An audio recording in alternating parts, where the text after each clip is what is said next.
আল্লাহ যাকে বড় কিছু দিতে চান তার পথটা কখনোই সহজ করেন না।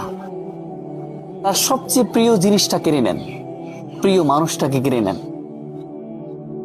প্রিয় মানুষগুলো থেকে তাকে একাকিত্ব করে ফেলান।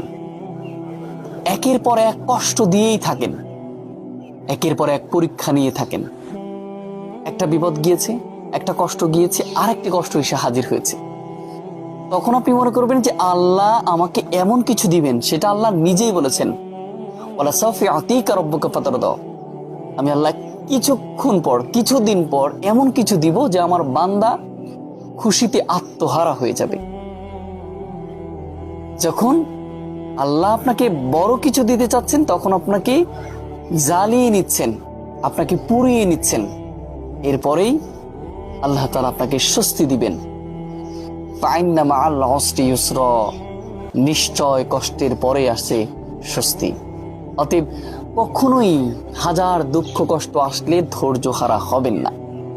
আল্লাহ আমাদের আছেন, যিনি সৃষ্টি করেছেন, যিনি মায়া করে সৃষ্টি করেছেন, তিনি অবশ্যই আমাদের কষ্টগুলো মোচন করে দিবেন।